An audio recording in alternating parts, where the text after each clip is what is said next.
Welcome to Talk Cosmos, the show where Sue Rose Minahan and her panel of guests bring you insightful conversations to awaken consciousness for soul growth.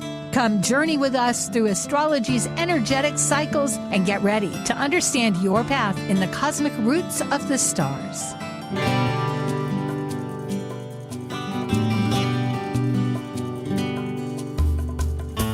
Hello, everybody. I'm Sue Minahan. This is Talk Cosmos, and it is December 7th, entering December, and we're looking at a series of 3 squares on Planet Buzz. I'm just going to let our panel talk about this, so we're ready now for Planet Buzz. Focusing on perspectives of pattern planet cycle relationships and understanding their archetypal energy consciousness, reflecting through history, current events, mythology, and philosophical questions, these are the members of Planet Buzz.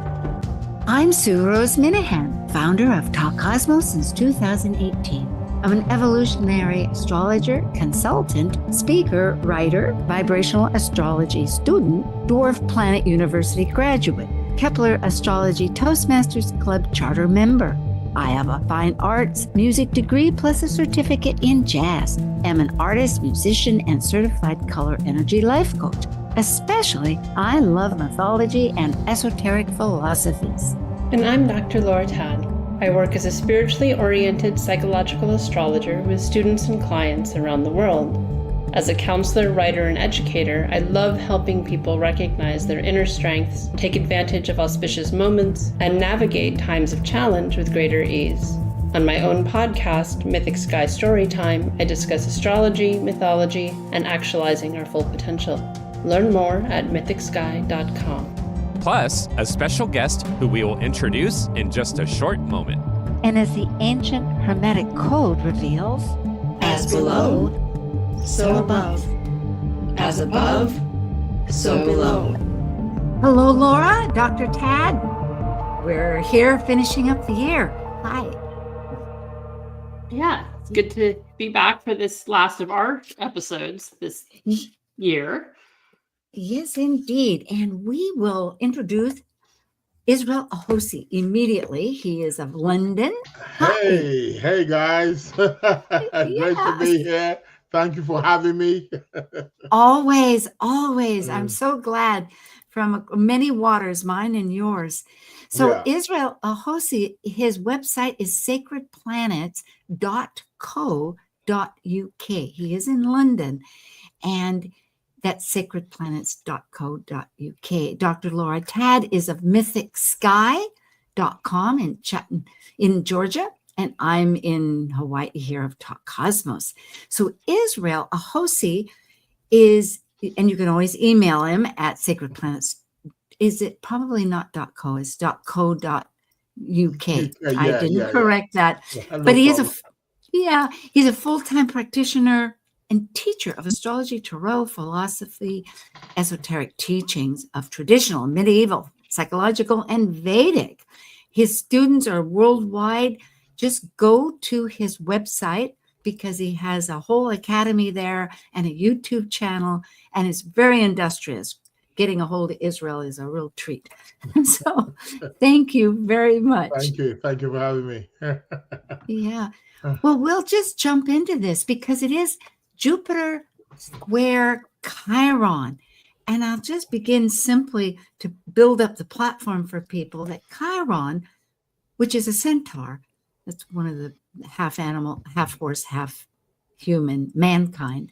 I think there are women centaurs too, but at any rate, it's the cross is very elliptical and it crosses Saturn and Uranus. It doesn't actually touch Jupiter, but it can be closer in its orbit to Jupiter's orbit or closer to Neptune's orbit, depending on how elliptical it is. But as far as the factors that we're concerned with, that's an important one because it's a bridge. It's a bridge breaking the traditional Saturnian thinking of roles and timing with the unexpected of Uranian consciousness. Yeah. but there was a conjunction back in March of 2023 at 14, almost at the midpoint, 14 degrees 26. But we're going to be talking about 3 waxing, opening squares. The first one was on October 23rd of this year at 23 degrees Chiron, when Chiron was retrograde. And the one coming up will be the 21st of December, when Jupiter is retrograde at 22 degrees, which is really, no, is that a world point in cardinal? No, it's in fixed if it was a world. No, it's a cardinal. It's a world point. Yeah. Yeah, it's a world point. Boy. Okay, and the last one will be next summer on July 1st at the 0 degree of the new signs. And we'll get into that a little bit later, but that's Leo and Taurus. Any thoughts before we go ahead with this? I think that if we jump into the archetype and then look at the charts themselves. All right. Yeah. Generally, this is just an AI graphic that I pulled up because in Aries, it wants your identity. And worldwide, the consciousness is going forth. And Zeus, in Cancer for the year, it is home. But what is home and for who? These are big questions. And what about ourselves? How do we belong in a world that's changing? Yeah. And of course, yeah. And the eagle, of course, is one of his mascots of identity. Well, I think this has been a big thing. Just to say, I think this has been quite a big thing throughout the world today. One of the topics in terms of our sense of belonging, I know, like the topic for many countries has been immigration. It's always a top, in terms of maybe people migrating, and for most people who do tend to migrate, it's probably fair to say they tend to be economic migrants.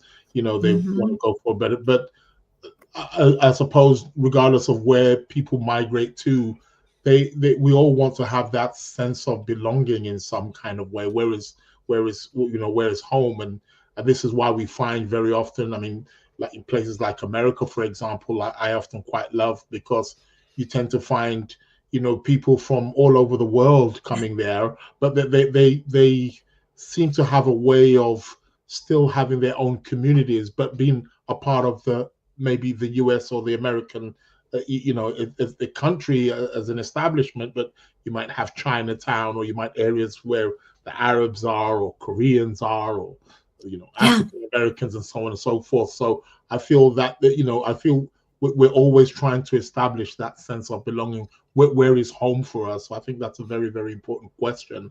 And this square perhaps may be bringing us to investigate that more and explore that more. Yeah, I would like that very much, because it is true. I know here on this continent, or on the mainland continent, that down in South America or Central America for 20 years, there's been tremendous floods, and the people have been forced to leave, like the Chiapas down in Mexico, that whole community of indigenous Indian people. But then it's also bad economics make for cartels and other that prey on people. And so it's really a mixed bag, and it's been happening for a long time, this search to find what is home. And as you say, that tug of war about being comfortable in your new environment. Even I, in Hawaii here, I find it's always a new identity, just looking at the trees. There's fir trees. I love it though. Yeah. And I could go on. We could spend our whole hour with this. And I know Laura has something to say, but I am thinking my father came from Norway, and he also mentioned with Ellis Island, because we went back 50 years later, or 70, he was an old man. And Ellis or Brooklyn, for instance, you could tell how people were integrating. When he was there, it was Scandinavians, Jewish people, and Italians. Italians, And now it was all Asian people. Right, and right. It is now. So, yep. Yeah. Laura, you had a thought? Yeah, well, and we can touch on it throughout the episode, but I think some of what I'm seeing.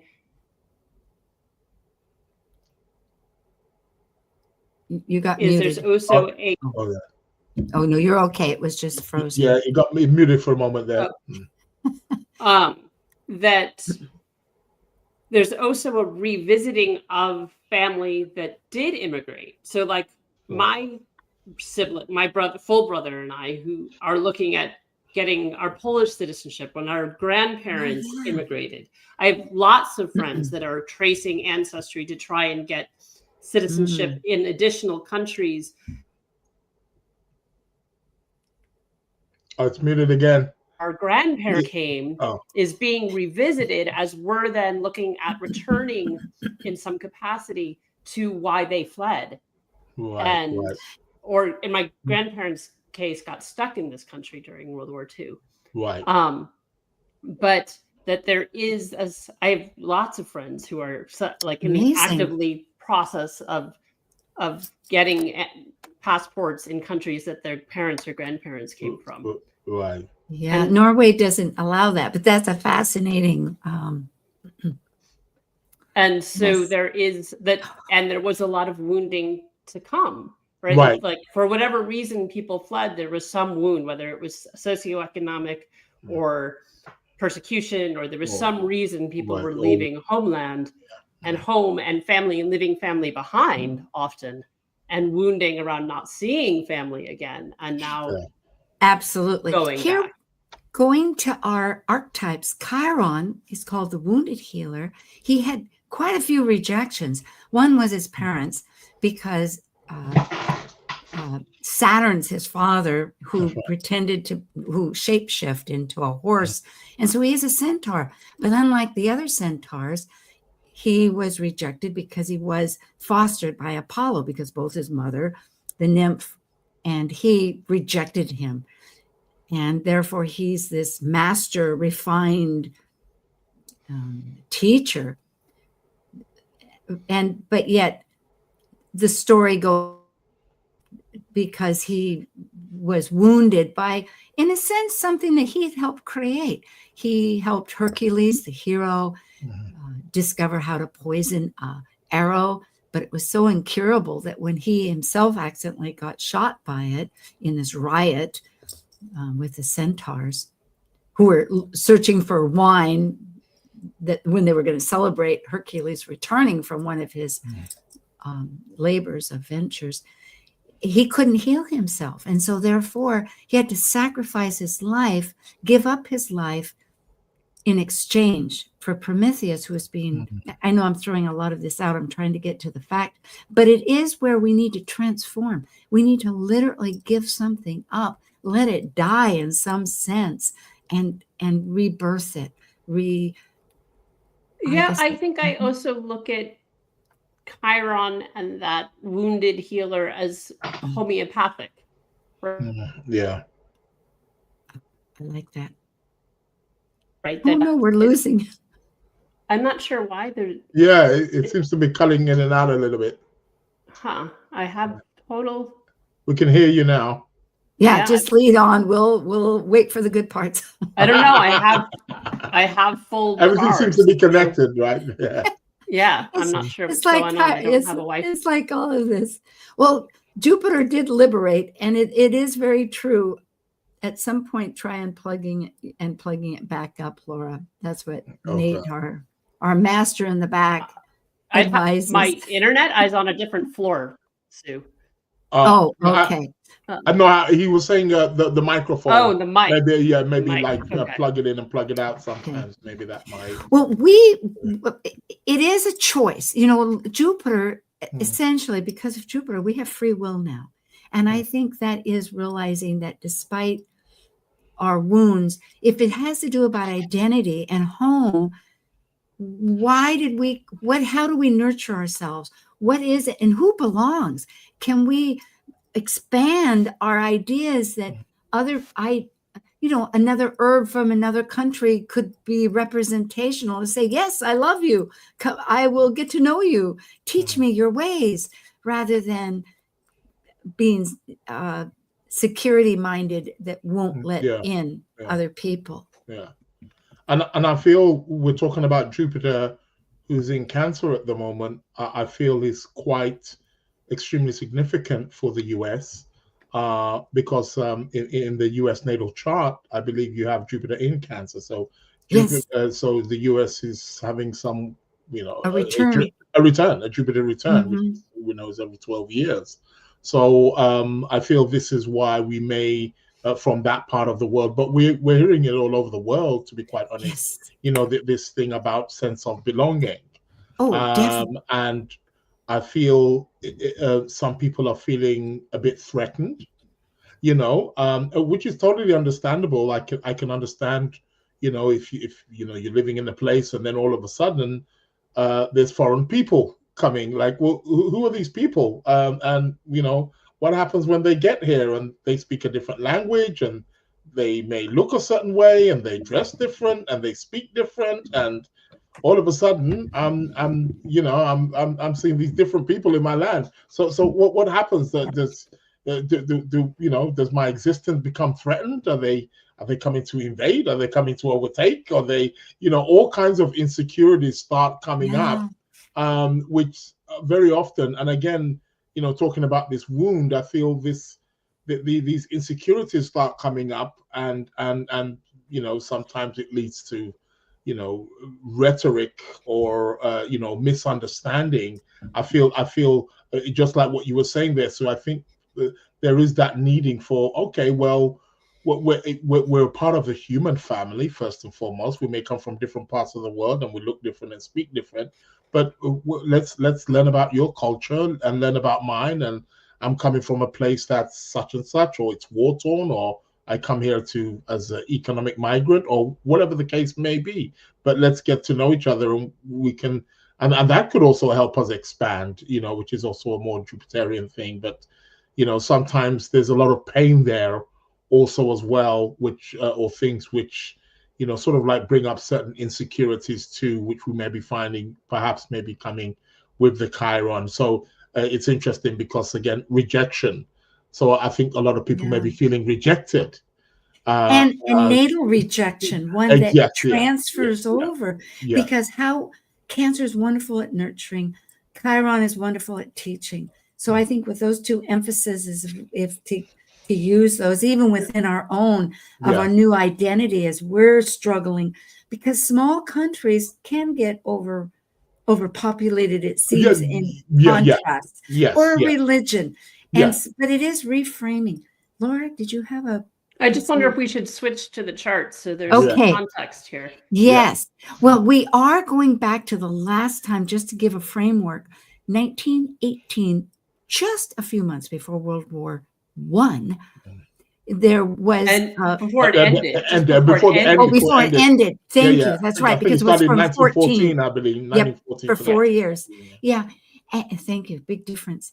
And it was also when Jupiter was in Cancer and Chiron was in Aries, and there were a few. They're squared more regularly. This was just the last time it was occurring. It's so elliptical, the Chiron, so it doesn't batch up. And it just happened to be that the last time, because it sort of skipped one, right? Chiron was in Aries 50 years ago, but it didn't quite line up with the square to Jupiter. It bumped into Taurus before they squared. And so we didn't get this 50 years ago, but we got it 100 years ago. And so I think it's just interesting to look back sometimes of the previous cycles to see what was going on there, or just interesting, like Nelson Mandela was born with the square, not exact, but pretty close. We don't have an exact birth time for him. And even like the exact date, they're like, well, it's a little tricky in that part of the world, 100 years, in the early 20th century to know exactly his birthday, but this was occurring. And so that issue around wound, and you disappeared identity again. And family and belonging. And Yeah, it's come back now with. I don't know what's going on then. Yeah. Yeah, we'll just have to suffer through. Maybe we'll ask you to repeat it. I've never. Yeah. No. I have never had this issue with this mic. No, so I I'm know. not sure what. Oh, right. Okay. Nathan's saying you might need to reboot your computer at the break, but okay. Okay. I did just update the new OS. Maybe there's something funky with that. Well, let's go to the Russian Romanov and your thoughts, and we'll lead on. Yeah, because Nelson or tie us up. I mean, that's a textbook. The Romanovs were a family, and they were right. I mean, that just seems like it's a perfect manifestation of the royal family being executed because of how they were treating other people and the wounds around that, It is absolutely true. The endings and beginnings, it's just fact of transformation, and that have taken long periods, because Chiron was fostered by Apollo and actually his sister Diana. Well, here we have the last conjunction only a couple of months ago. It was, that was a conjunction. That's right. March 12th, 2023. And it was in the morning, almost at 2 o'clock in the morning, Eastern time in the States, that is. So it may have been on the 11th in the UK. But it was at 14 degrees, 26 minutes Aries. As we can see, Jupiter is conjunct Chiron at that time with Vesta, the archetype of our altar, our hearth, what is sacred to us. So really, I think that spells out pretty much this idea of this cardinal conjunction that's asking us what is sacred to us as part of our identity. And I suppose this was also a period where because it was March 2023, and in a way we were sort of like, because it was just after the COVID, because we were kind of in lockdown for about 2 years going into, so 2022, 2023, we're still kind of adjusting in some kind of way in terms of society, and people were, somewhat trying to get back to that normal life that we had, pre-COVID. So again, it was sort of like a new kind of energy, a new sense of identity, like, well, who am I, and what am I doing, and where am I going, kind of thing. And I think that this conjunction may be speaking to that to some degree. I agree. Laura? Yeah, I was trying to think back. That's a good point. A new identity of who am I? Exactly. Who am I? In Kailua Kona here, this is a small downtown area, and it pretty much closed up. It's finally, rebirthing in classes. And Laura, did you have a thought? I mean, I had the similar thought, just in terms of the timing. That it lined up with as things were maybe just starting to open again. Right. But who are we now? Right. And that ended be solid as a result of the lockdown. Repeat that last. What was solid? We missed it. What was solid? Relationship. Yes. Go ahead. Okay, go ahead. We missed a sentence. I don't know how to. No, it's okay. All we'll do, so we don't interrupt and make everybody crazy with us talking about it, is we'll just say, Laura, repeat that. I think that's all. Well, go ahead. Okay. Yeah. Okay, so relationships were quite dramatic. Yeah. Okay, we will just let it go. We won't no worries. Keep belaboring it. Thank you. Because that was a good point. Relationships, and it's also a relationship with like transportation here in the States. I don't know if that was such a conundrum in Europe. Did England have a real? Yes, because you're expecting things across the channel. Right. And you probably things got messed up. And there was a big thing as well with the government was trying to encourage a lot of people who were obviously working from home to get them back out. That's right. What happened is the government sort of like spent another year or 2 years trying to get everybody back out to work because everybody was working from home, and they'd set up their You know, Yep. they're And working Brexit, too. Yeah, exactly. Yeah. So Brexit it was was all quite in difficult there. trying to get everybody back out again, and get them on the transportations and get the transportations running again. It's like the transport industry nearly fell apart because nobody was going out anymore. It's very apparent over here because the prices keep going up due to that. Yeah. But also, I think it was a matter that people were rejecting. I'm thinking of this, a theme of rejection. We felt like we were abandoned from the last worlds that we knew. Yeah. And I felt this sense of rejecting. Well, it was complicated. Oh, yeah. Let's go to, we have a few minutes to look at the recent square since that conjunction. This was October 23, 2025. And again, this was in the evening, about 6:19 Eastern time. So it would have been about 2 o'clock, 1 o'clock, something like that in Europe. So in the afternoon. At any rate, Jupiter's at 24 degrees, 34 minutes. Cancer, and Chiron was at that degree in Aries. There is a grand water trine. There's a significant one with Jupiter, with Mercury and Mars in Scorpio, and Saturn, Neptune in Pisces. So this is a recent time, folks, and we're looking at our emotional story and wanting inclusion, because Chiron is right there with Aries. Maybe, and I know myself, I started recognizing, what have I left out of myself? What have I rejected? It's me that I can bring back in. I think it's also a great time for, grand trining water. I always think this is a wonderful opportunity for healing, perhaps forgiveness. And I feel if we're talking about healing, that really brings Chiron into the picture, where we may have felt a bit inadequate or rejected, not a part of the family, or I feel this is what this is about. And with the square to Jupiter, I think they perhaps it's telling us, Jupiter, which is about expansion, growth, there is no growth without healing.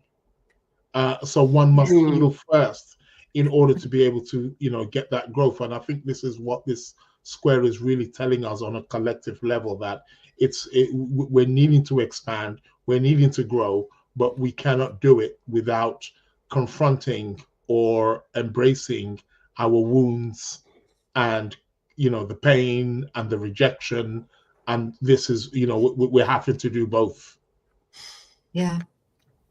Laura, try again. Well, and I'm be plug in the computer, so maybe that'll. It's okay. This is better. Just lead on. We'll listen.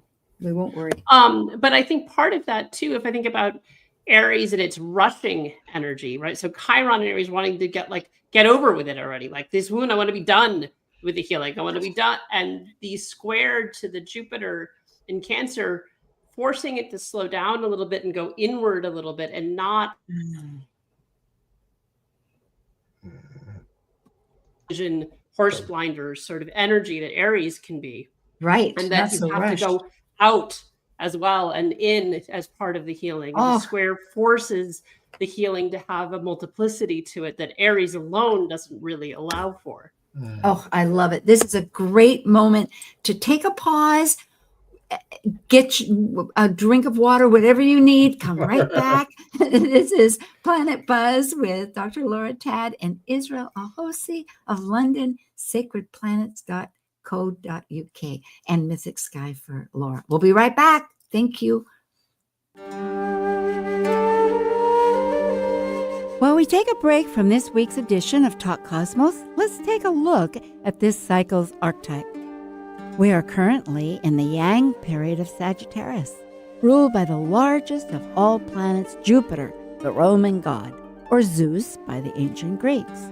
By leaving a cycle based on power and powerlessness, of life and death and regeneration, involving committed relationships, Sagittarius energy finds meaning for an expanded perspective and potential for actualization in their search for truth. As a mutable fire sign depicted by the centaur, Sagittarius is adventurous and seeks the beyond. Sagittarius travels to far places, physically and mentally, to find the truths of life. This is psychological astrologer Dr. Laura Todd. Please join me, Michelle Fleming, and Edja Caleb February 21st through the 28th for Evolutionary Training's annual Goddess Awakening Retreat in Playa El Coco, Nicaragua. Enjoy daily yoga, well-being workshops, melt classes, baby sea turtles, and more. To register, go to mythicsky.com. Talk Cosmos brings insightful conversations to awaken consciousness for the soul growth with hour-long programs.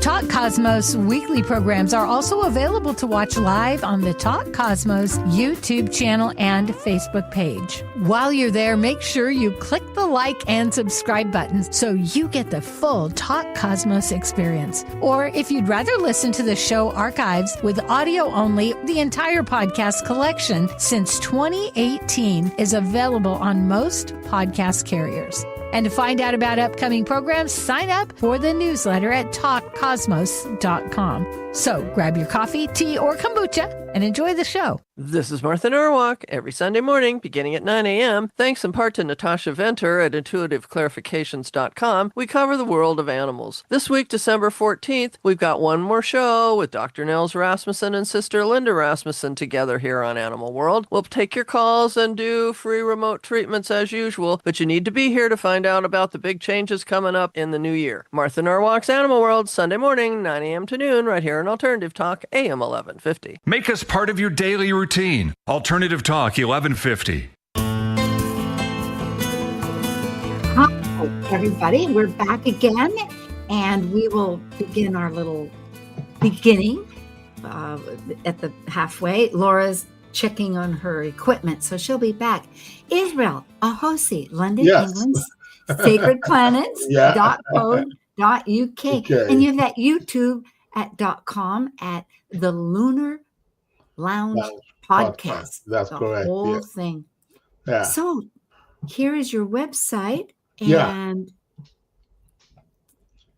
with your school. People can. Even on the website there's if they go to courses and you can look up the courses. I do courses from beginners level to advanced level. It's the only, as far as I'm aware, but yeah, we're the only online school that has 4 live classes every week. So yeah, that's a lot, right? And it's also a blend of traditional, medieval, and psychological astrology as well. So it's sort of like fused together, all 3 disciplines, so students can get to know the what's, the whys, the hows, the whens of astrology, and how everything sort of like connects. Upon signing up as well, they have lifetime access to the courses. It's a certified course also as well, so they get the certificate at the end of it. There are 3 modules. I say 3 modules or 3 levels. So there is the foundational beginners level, and then there's the intermediate level, and then the advanced level. Each one takes approximately probably about just over a year to complete. And then in order to move on to the next level, if one wishes to continue, it's you take the exam and then you go on. So yeah. That's excellent. I think the fact of the certification, and then with all your videos, I mean, it's really an educational pursuit. And of course, you have such a vast other background, including the Vedic and the esoteric teachings. So it's a full package. Somehow I need to specify. Thank you very much, Israel. And Laura has successfully returned. Yeah. We'll see how it goes. Okay, so far so good. So I know you have your Mythic Sky astrology, and we did hear about this wonderful Goddess Awakening Retreat. That was a wonderful spot. I just loved it. So folks, go to mythicsky.com and there you'll see easily all the information. And it is coming up, but you still have time. It's in February, a great getaway. Yep. No, it's still 2 months away, more than that. You got plenty of time, and it's super magical. I was just there a month ago. Oh. It's a beautiful spot. It's right where the jungle meets the ocean. Oh, jungle meets the ocean. I love it. Now, tell us about your moon journal. That's exciting. A moon journal that's for sale that is designed to help you work with each of the 8 phases of the moon. So there's journal prompts for each of the 8 phases, and there's 13 cycles. So there's no dates in it. So you can start at any point in the year or next year. So different journal prompts for every 8 phases, and to start just paying more attention to the cycles of the moon and how that's showing up in your life and in your world and how you can work with it. And then I have a lunar calendar on my website, but it's pretty easy to just Google, when's the first quarter moon and find when that's coming up. So you can fill that out for yourself. So you can get it on my website, mythicsky.com, or you can scan the QR code if you're watching the video. Oh, I love this. And in fact, always following this particular program will be my moon. We talk about the moon in the next week. For Talk Cosmos, there are quite a few wonderful videos that are still quite relevant now, but coming up will be the new moon, and then next week, and then the winter solstice about vibrational energy. And that's a message of consciousness for the whole theme. It's a wonderful story that evolves out of that. And at the very end of the year, I'm going to have my special, which is Be Your Best Medicine. And it is stepping up to the plate of ourselves. So we'll see how that'll be exciting. Let's go back to our Chiron in Aries and Jupiter in Cancer, looking at who am I, where am I, and who is with me, and how are we going to get forward as we look at the next upcoming one, which is just 5 hours before the winter solstice on December 21st. That will be on Eastern Time, 5:07 minutes and 25 seconds in the morning. And for Europe, I think it's 4 hours earlier. So that would be early in the morning, just after 1 o'clock, 1:07. And at this time, it's Mercury is squaring, that's at the bends, speaking traditional thought, between the south and north nodes. And here we have the square. And what's important is, there's so much that we could interrelate with, but I'm looking at Saturn because it trines that Jupiter. And anyway, there's a lot of energies here without going into the details. What do you think? Yeah, I think there's so much there. Just something keeps pulling me to that stellium there in Sagittarius. The reason why that is because Jupiter is the dispositor. We're talking about this waxing square of Jupiter and Chiron. So it's almost like everybody's being roped in some way or another. Saturn's being roped in as well because he's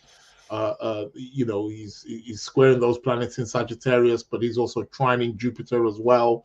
So in some way, it's almost like everybody's, there's also a trine there also as well from Chiron to Venus. And we could even say Chiron, the sun as well. So everyone's kind of being roped in there. It's the whole chart is being, integrated in some kind of way.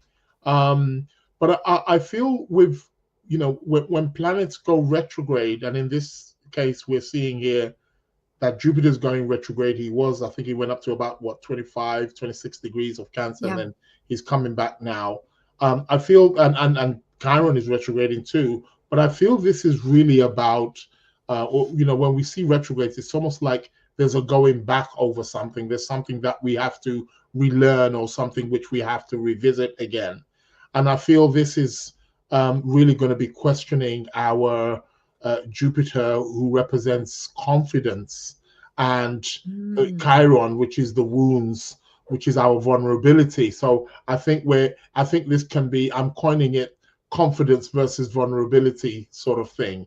How confident are you? Or how confident should you be versus how vulnerable do you feel, or how vulnerable you really are. And I think where something's, that retrograde is like, hey, it's questioning just before the end of the year, just before we step into a new year of 2026. It's almost like the cosmos is saying, hey, hold on a minute, just before you step into the new year, have you sorted out that wound? Are you still feeling vulnerable? Where are you vulnerable? And how confident are you moving forward? I feel these are some of the questions that we are going to be asked, Yeah, well, and then ultimately, are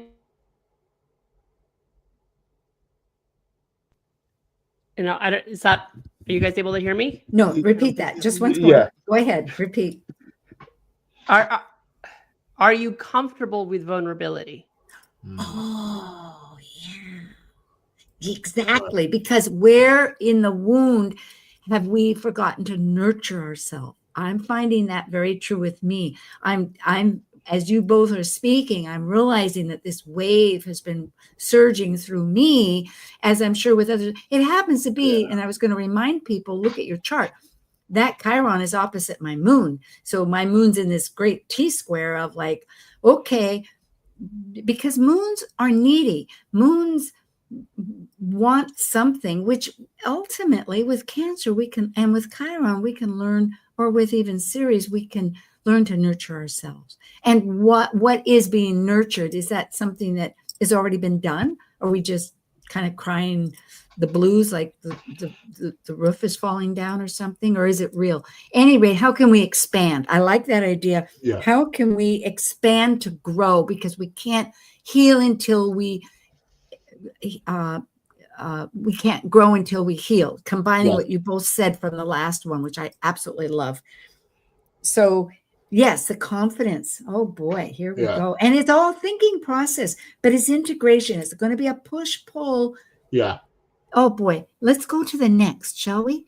Yeah. Okay. We have here, what do we have? We're comparing the squares. Remember back in 1918, just before World War I ended, when the Romanovs were killed, and also Mandela was born. So there was this birth of and endings. It's pretty complex to see the parallels. I think one of them is the nodal square. To me, that's like where we're coming and where we're going. It's all mutable, first of all, but it's quite existentialist, because at that time, it was more about our belief systems, you could say, in Sag.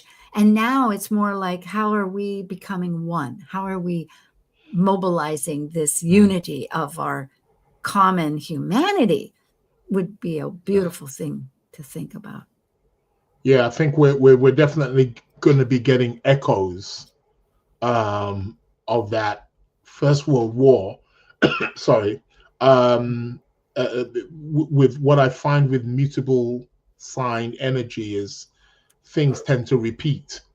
And when we're talking about the nodes, which is connecting us with past and maybe our sense of where our direction in terms of where we're heading, I feel here that we're probably getting in repeats. Now, my mind seems to be going towards the current war at the moment with Russia and Ukraine.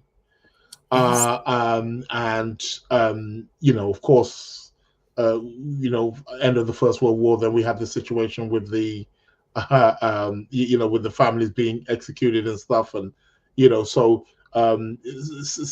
same or similar regions, parts of the world. Yeah. So I feel we're perhaps getting an echo of that. Indeed. And again, going back to Jupiter Chiron, there is something about a global wound, because we're in some way, and because some people may think that, well, that's happening over there, and I'm over here, it's not really affecting me. I think we're all being affected in some way, shape, or form. Absolutely. The world is a much smaller place than we think it is. We're depending on each other. We do trade with each other. We rely on goods and products and services, from each other, and that's the world is. So we're all being affected in some way, shape, or form. So I feel like this Chiron Jupiter is really asking us here to assess and look at these wounds, and again, it's in Aries. Chiron in Aries is global wounds around identity, independence, and maybe even belief systems also as well. So it's going to bring up inflated egos and ideological ignorance or arrogance and misuse of power and things like that. I'm noticing there's a grand trine. Is it a grand trine? No, anyway, very good. Absolutely, with Chiron and Eris once again.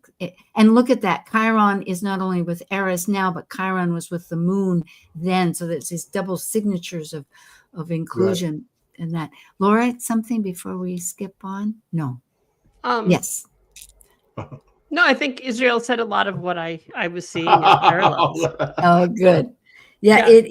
Yes, with this mutable and the same ideas.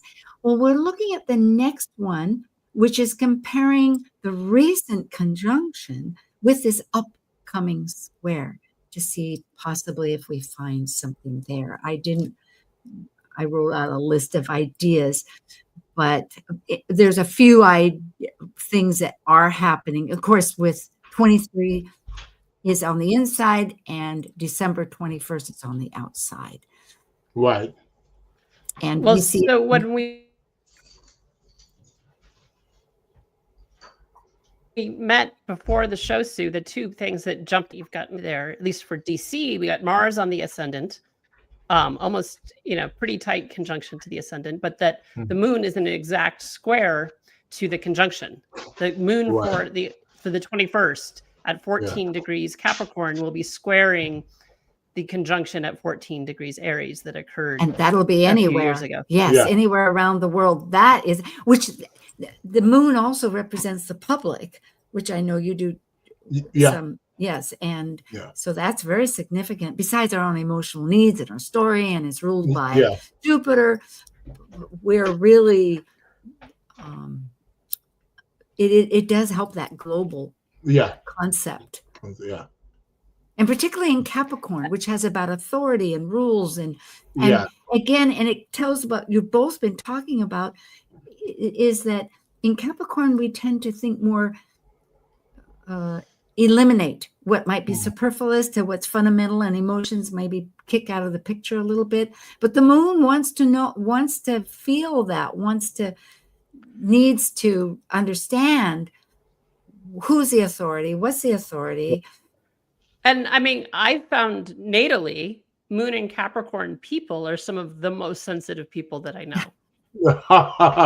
Good point. Yeah, very true. Yeah. Always that tug of war. And part of that is like the feeling emotionally responsible for everybody around them.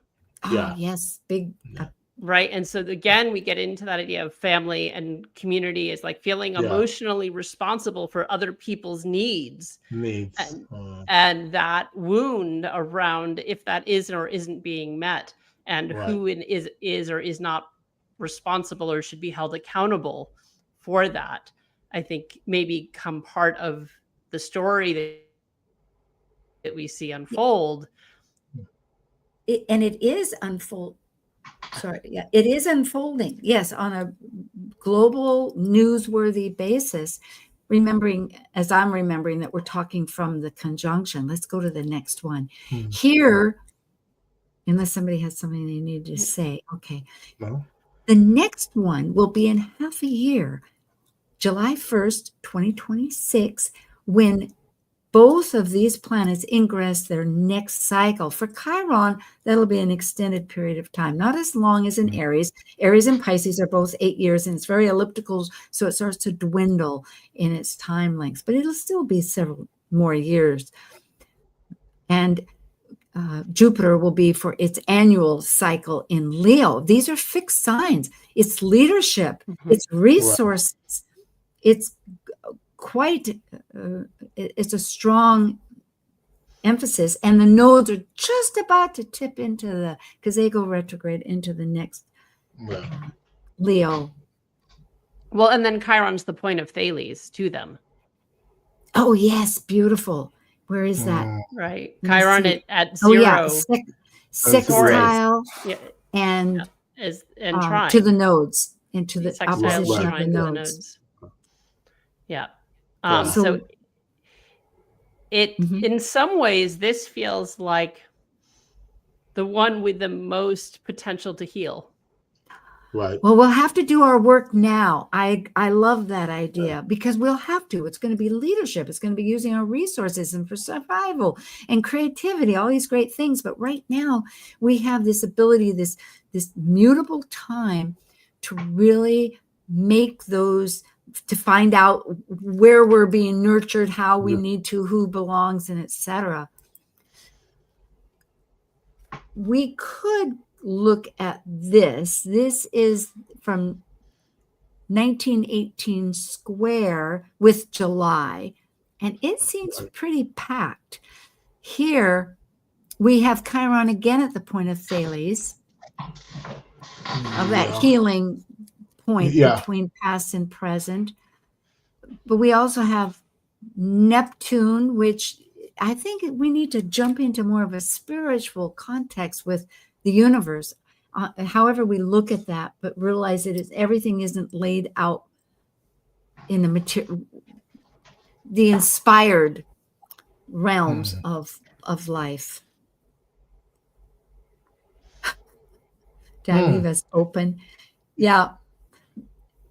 I don't know if you really... I feel this one, I tend to agree that this one, the fixed signs we know have very good, well, they're fixed.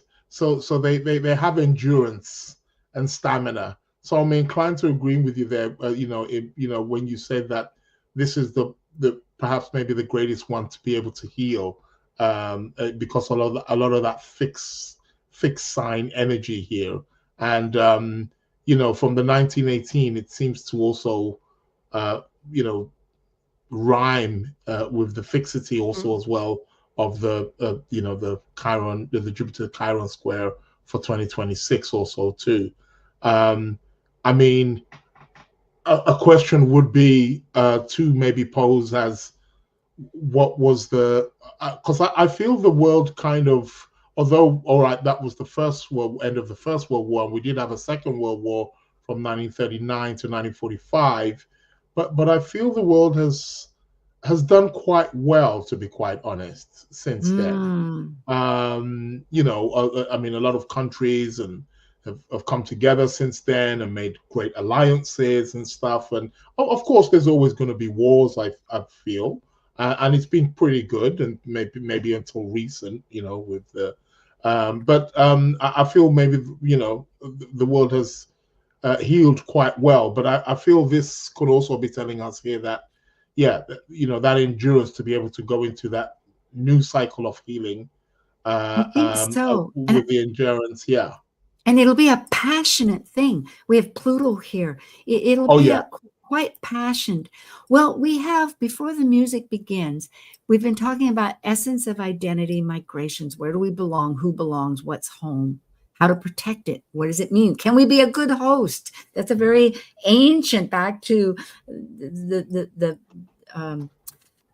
anyway, wars and that, and emotional stories. So here we have, for people to just look at later, this tri-wheel where we have actually the two charts of the USA and UK, along with the 2026 Jupiter square Chiron, this last one. If we just look at the moons, it's rather interesting because that's the public. And in each case, I think there is some hope here because of people figuring out new identities. Oh my goodness. Well, I haven't heard the music, but I know it's coming.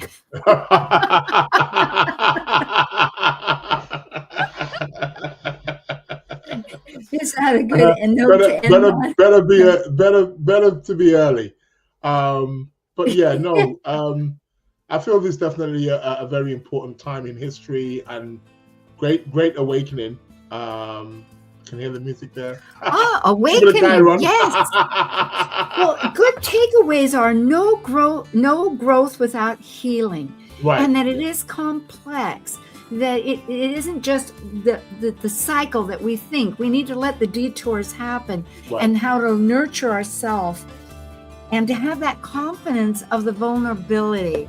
These are great takeaways. We have a lot to do within 6 months, and we can do it. The planet's helping.